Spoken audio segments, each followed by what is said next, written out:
Bismillahirrahmanirrahim. Assalamualaikum warahmatullahi wabarakatuh. Waalaikumsalam warahmatullahi wabarakatuh. Alhamdulillah rabbil alamin. Wassalatu wassalamu ala asyrofil anbiya'i wal mursalin wa ala alihi washabbihi ajma'in. Amma ba'd. Rabbi shrah li sadri wa yassir li amri wahlul 'uqdatam min lisani yafqahu qawli. Pertama-tama mari kita panjatkan puji syukur kehadirat Ilahi Rabbi yang mana telah melimpahkan rahmat dan hidayahnya kepada kita sekalian, nikmat iman, nikmat Islam, nikmat kehidupan, nikmat kesehatan, nikmat kesempatan, sehingga pada subuh hari ini kita masih sempat melangkahkan kaki kita untuk melaksanakan ibadah sholat subuh berjamaah di Masjid Al-Mukhlisin yang berempat.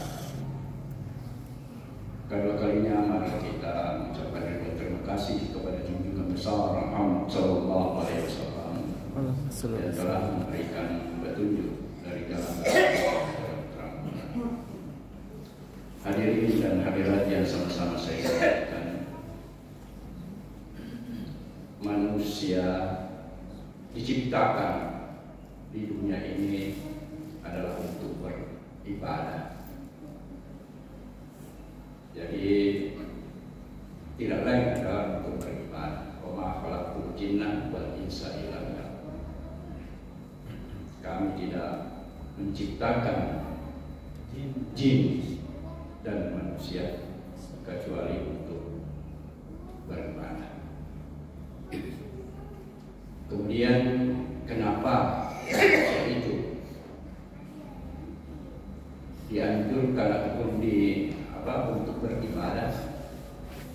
Karena manusia itu diberikan akal, dan ini pun juga diberikan akal sebagai makhluk yang termulia di antara makhluk-makhluk yang lain, sehingga manusia ini ditunjuk sebagai khalifah di muka bumi.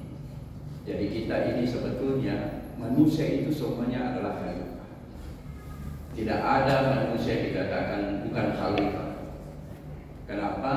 Karena khalifah itu sebagai pengatur, sebagai pemelihara, sebagai pemimpin, minimal mengatur dirinya sendiri.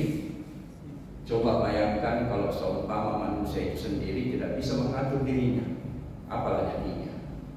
Di samping juga manusia itu sebagai pemimpin, maksudnya memimpin di sini bukan hanya yang dikatakan pemimpin itu adalah pemimpin negara, tapi pemimpin di sini juga memimpin keluarga, memimpin masyarakat, sosial, ya naik mungkin lingkungan, kemudian kecamatan, kemudian itu semuanya adalah apalagi namanya pemimpin. Jadi dan kita ini semuanya adalah khalifah, pemimpin. Nah, kemudian di dalam memimpin ini, karena kita diberikan akal untuk ini, maka disitulah barangkali kita bisa membedakan mana yang baik dan mana yang buruk. Bisa saja di dalam hidup kita ini ada yang baik dan ada yang buruk. Nah, kenapa kita harus memilih mana yang baik dan mana yang buruk? Karena memang di dalam Al-Quran, wa ma khalaqtul jinna wa laqad khalaqnal insana fi ahsani taqwim tsumma radadnahu asfala safilin illa alladziina aamanu wa 'amilus shalihat. Jadi manusia itu, kami menciptakan manusia ini sebaik-baik bentuk. Ya, itu sebaik-baik bentuk. Jadi memang Allah Subhanahu wa Ta'ala menciptakan manusia ini sebaik-baik bentuk. Tsumma radadnahu asfala safilin. Kemudian ya, dia akan menjadi lebih hina dibanding binatang kalau kecuali illal ladzina amanu wa 'amilus shalihat, yaitu orang-orang yang beriman yang melaksanakan apa yang diperintahkan oleh Allah Subhanahu wa taala dan meninggalkan apa yang dilarang. Nah, di dalam kehidupan kita itu kadang ada senang, kadang ada susah, kadang ada bahagia, kadang ada tidak bahagia. Olehnya itu pada pagi ini saya angkat tema kecil, di mana tema saya itu adalah kebahagiaan dalam Islam. Ya. Kita melihat ataupun kalau kita melihat seseorang pengusaha punya rumah yang mewah, punya apalagi namanya harta banyak, mungkin secara tidak langsung kita mengatakan, oh, dia bahagia. Tetapi setelah kita telusuri, ya kebetulan juga ada teman saya sebagai global, karena saya tanya kepada beliau, kok itu sudah kaya, sudah bahagia? Jangan begitu, Mas. Saya ini memang kelihatannya kaya, tapi saya tidak bahagia. Kenapa demikian? Dia katakan, saya punya utang. Mau dibayarkan, sudah mau masuk utang, ya harus mengambil lagi utang yang lainnya. Saya untuk menutupi utang yang itu. Terus apa namanya itu? Ya itu namanya gali lubang tutup lubang. Maksudnya gali lubang tutup lubang, ya apakah ini bahagia atau tidak? Nah disinilah sebetulnya yang dikatakan bahagia. Berarti kelihatan hanya bahagia, tetapi pada dasarnya tidak bahagia. Kemudian sebaliknya, kita lihat kepada fakir miskin, hanya yang bisa dia ini ya minimal 2 kali 1 hari makan atau bahkan hanya itu saja yang bisa dia makan. Kemudian tempat juga tidak memungkinkan. Ya sepintas selalu kita mengatakan, oh itu tidak bahagia. Tapi setelah ditelusuri, dan saya juga biasa turun melihatnya, ternyata setelah kita tanya, saya bahagia Pak dengan apa yang saya konsumsi hari ini, saya bahagia apa yang saya tempat saya bernafas, tidak ada. Berarti kan dia bahagia. Orang melihat tidak bahagia, tetapi apalagi pada saatnya dia bahagia. Inilah tidak bisa kita melihat casingnya saja, tapi harus juga jalan. Itu barangkali. Kemudian di dalam kebahagiaan dalam bahasa Arab itu dikatakan as-sa'adah. Itu bahagia yang merupakan perolehan perkara yang diberikan. Ya, maksudnya ya sesuatu yang diberi, itulah makna daripada bahagia itu. Yaitu perkara, ya, bahagia yang merupakan perolehan perkara yang diberikan. Kalau menurut kamus bahasa kamus besar bahasa Indonesia itu mengatakan kebahagiaan adalah keadaan pikiran atau perasaan kesenangan, ketenteraman dalam hidup, di mana untuk meningkatkan visi hidup, itulah kebahagiaan. Kemudian kenapa harus kita bahagia? Nah, ini juga kenapa kita harus bahagia. Ya. Kita harus bahagia karena membuat mindset kita itu selalu positif. Kalau orang tidak punya bahagia, bisa saja di mindset belum apa-apa sudah loyo. Makanya kita itu harus selalu bagaimana sebetulnya harus kebahagiaan. Harus selalu di mindset kita itu harus ada dengan kebahagiaan itu namanya positif. Tetapi kalau kita tidak bahagia, itu tidak ada namanya positif di situ. Dia hanya negatif. Sehingga kalau ada masalah, setiap masalah yang dihadapi, masalah itu dikatakan kesulitan. Padahal itu tidak demikian. Manusia itu hidup di dunia ini penuh dengan masalah. Contohnya, Kita bangun tidur, mau ke kamar mandi. Ketika sampai kamar mandi, ya selesai masalah. Itu kan masalah. Kemudian setelah itu wudu. Setelah wudu kita sholat. Selesai masalah. Makanya masalah itu tidak ada itu berkesinambungan sebetulnya. Hanya yang menjadikan masalah itu kalau ditunda masalah itu. Itu dikatakan, oh ini masalah, padahal tidak bisa diselesaikan. Olehnya itu kalau ada sesuatu selesaikan, jangan ditinggal. Kalau ditinggal itu akan menjadi masalah betul. Itulah yang image orang umum bahwasanya masalah itu sulit, padahal tidak demikian sebetulnya. Kemudian, apakah kebahagiaan dalam hidup itu penting? Ya penting, Pak. Penting. Kenapa? Karena ketika seorang ingin bahagia, maka ia memiliki tekad untuk mengubah kehidupannya menjadi lebih baik dari sebelumnya. Jadi kapan orang mau berubah, insya Allah akan dalam hatinya akan bahagia. Tapi kapan orang tidak mau berubah, ya jangan harap dia akan bahagia. Dan kebahagiaan itu setelah dicapai, dan setelah dicapai maka itulah kebahagiaan sebetulnya. Makanya saya katakan tadi, tergantung kepada manusianya. Tadi ada sebagaimana kita lihat image manusia, bahwasanya kalau dia dikatakan karena dia kaya atau apa maka bahagia lagi. Tetapi setelah ditelusuri, justru dia mengatakan saya tidak bahagia.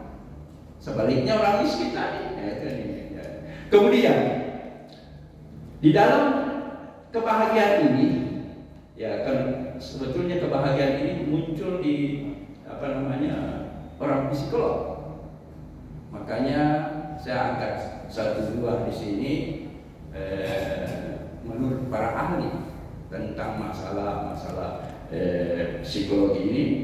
Menurut Gers, kebahagiaan adalah keadaan psikologi positif yang ditandai dengan tinggi derajat kepuasan,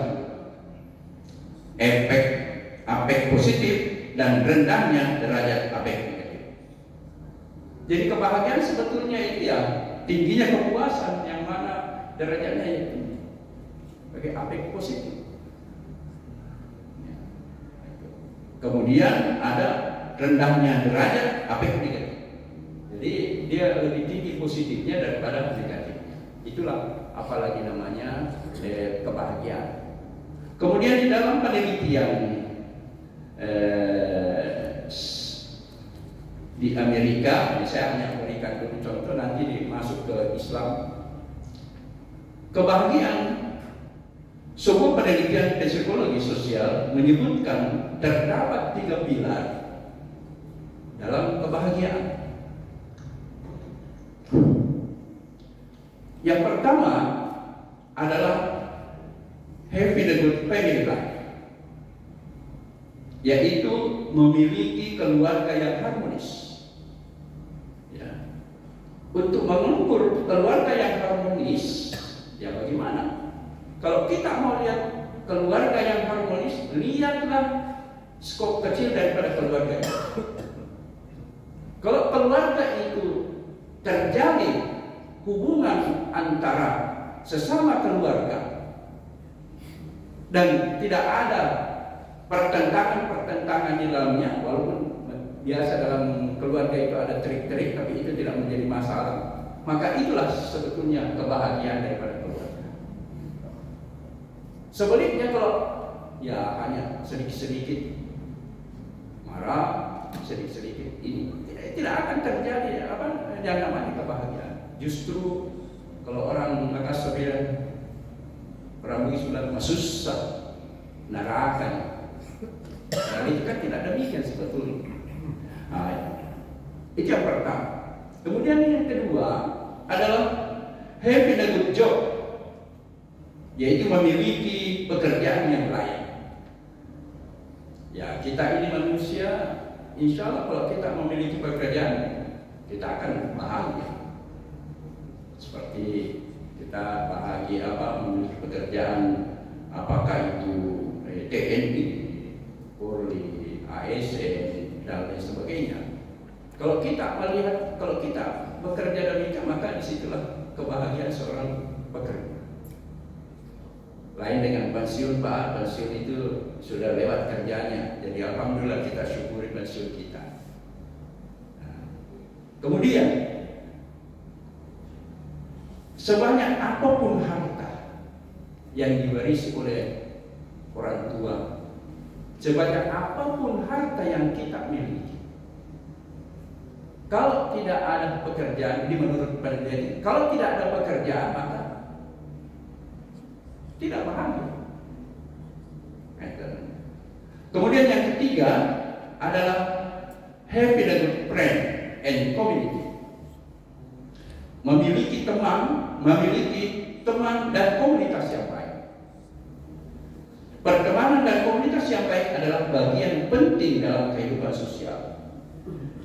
Karena ia bisa mengantarkan kita untuk meraih titik kebahagiaan.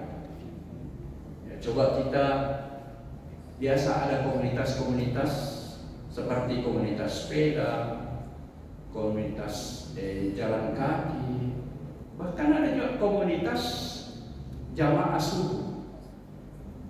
Nah, komunitas-komunitas ini gunanya apa? Tujuannya apa? Yaitu adalah untuk silaturahmi, untuk bertemu antara satu dengan yang lain.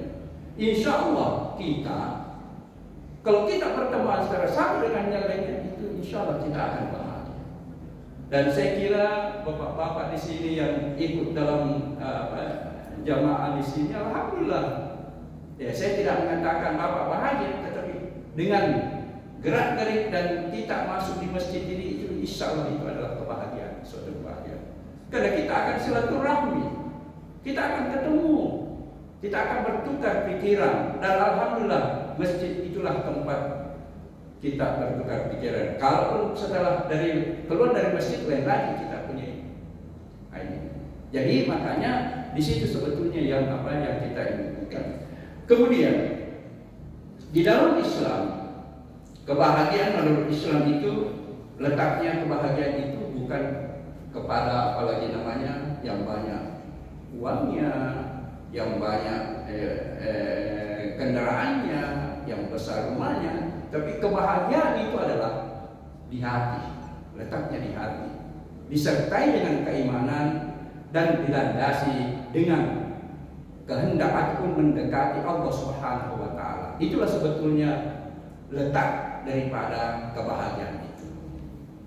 Kalau dilihat hanya kebahagiaan yang di luar itu hanya zahiriyah saja, tapi hakikatnya itu tadi ada di hati, disertakan dengan iman dan pendekatan kepada Allah Subhanahu wa Ta'ala. Kemudian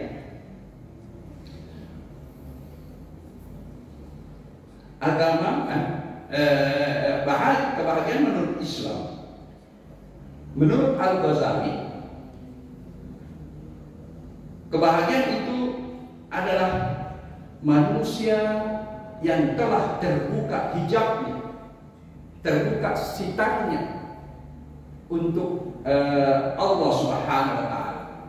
Kenapa?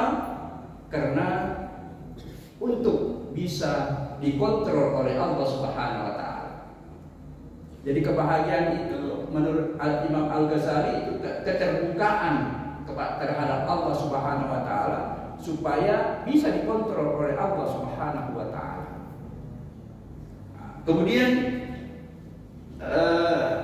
kebahagiaan yang lainnya menurut Islam adalah menurut Mastori dalam buku Pemikiran Politik Dakwah Kontemporer, kebahagiaan itu menurut Islam tidak hanya berkaitan kepada kepuasan jasmani manusia, tetapi kebahagiaan itu juga adalah hubungan langsung dengan keimanan dan ketakwaan terhadap Allah Subhanahu wa Ta'ala.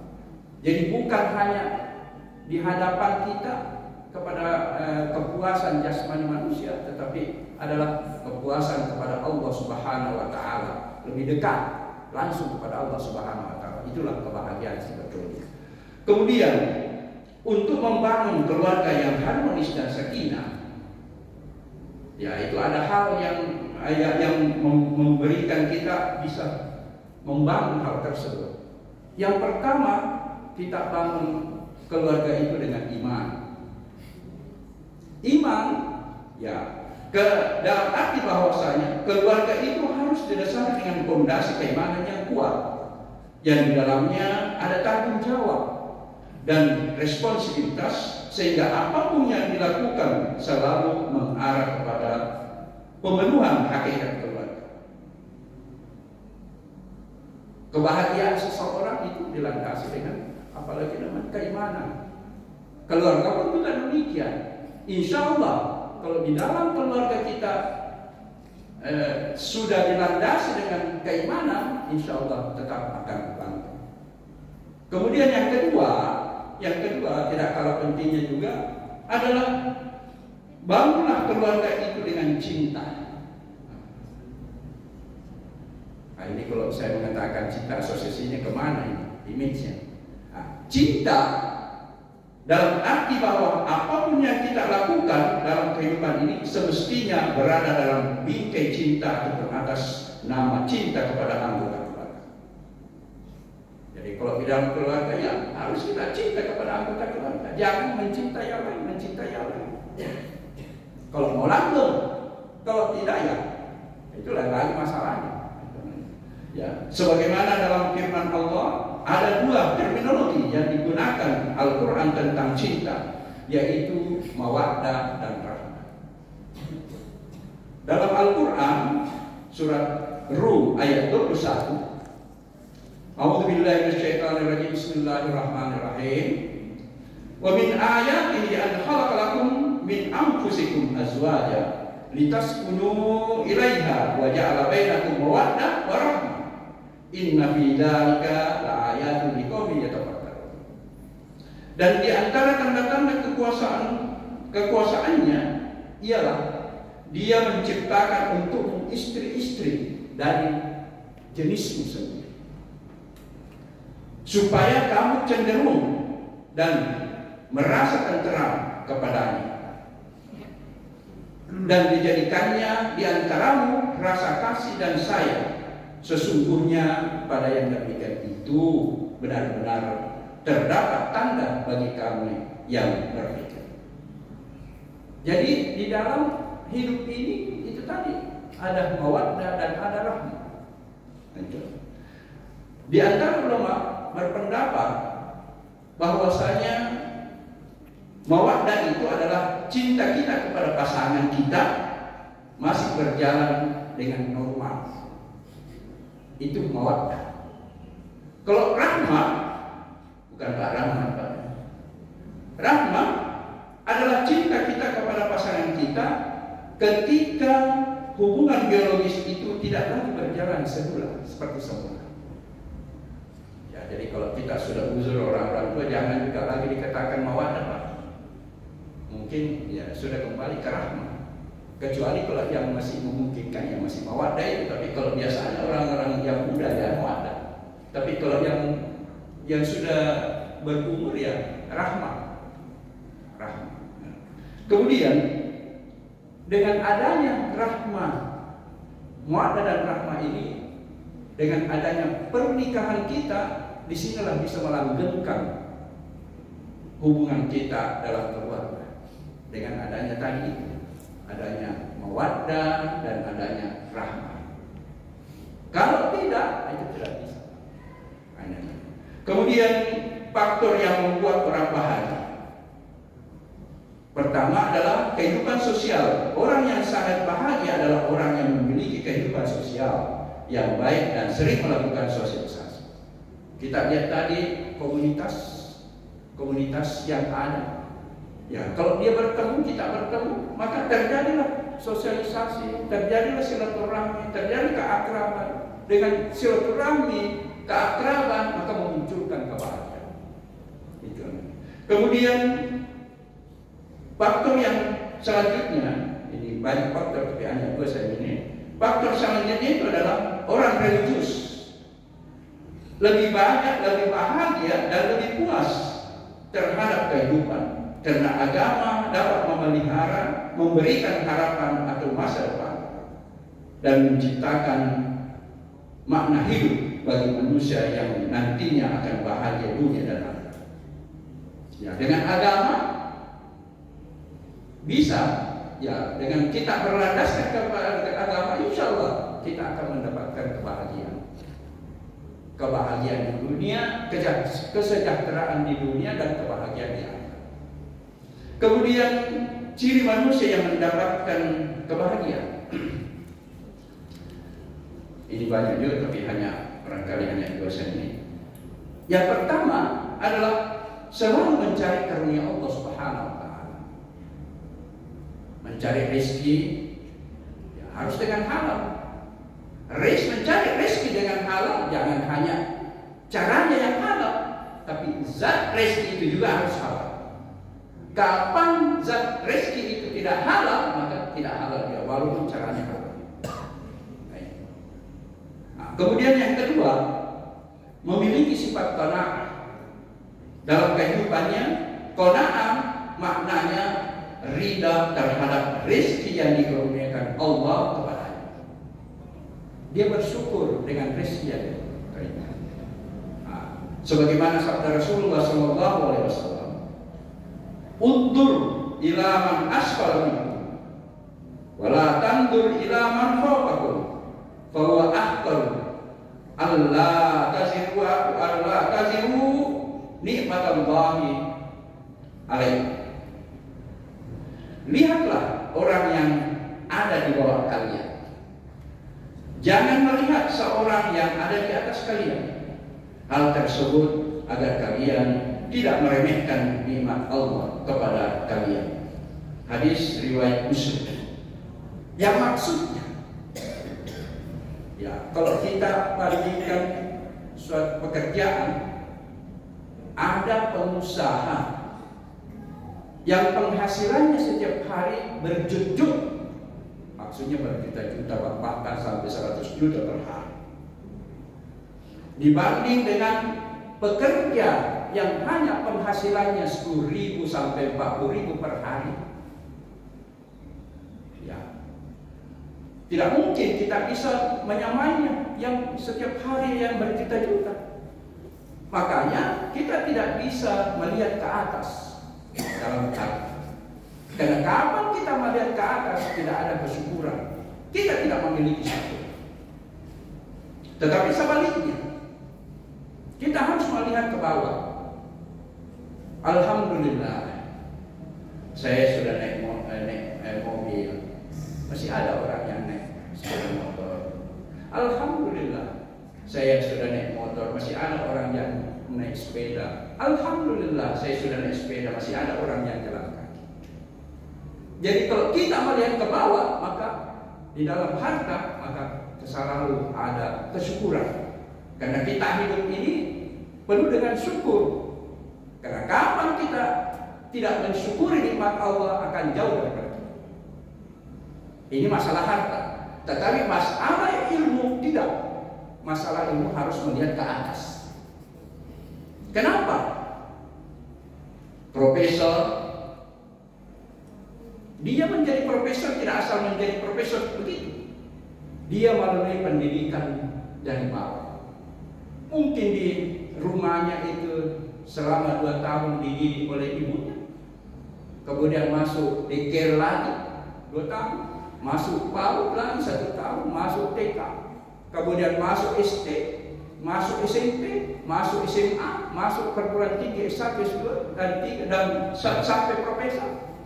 Itu kan melalui jenjang, itu bisa dilakukan. Makanya berbeda dengan ilmu, dengan apalagi namanya dengan harta. Ya, karena biasa saya katakan, ya, biasa dengan anak saya, bahkan biasa dengan cucu saya, kalau saya jalan-jalan sama-sama, saya bisa memperlihatkan di perempatan-perempatan itu banyak yang malah meminta itu kekar orangnya, lagi kota itu. Iya, itu orang kekar seharusnya kan punya pekerjaan, kenapa dia begitu? Ya, saya kasih tahu sebelah kalah. Itulah ilmu yang dia dapatkan untuk bisa sampai pekerjaan yang demikian.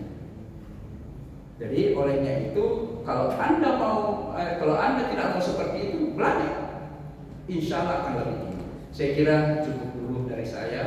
Ya, mohon maaf bila ada yang benar itu dari Allah Subhanahu Wa Taala, yang salah itu dari saya pribadi. Mudah-mudahan ini ada manfaat kepada saya sendiri dan kepada bapak-bapak. Saya ini adalah manusia biasa yang tak luput dari kesalahan dan kelupaan. Wabillahi taufiq wal hidayah. Wassalamualaikum warahmatullahi wabarakatuh. Waalaikumsalam.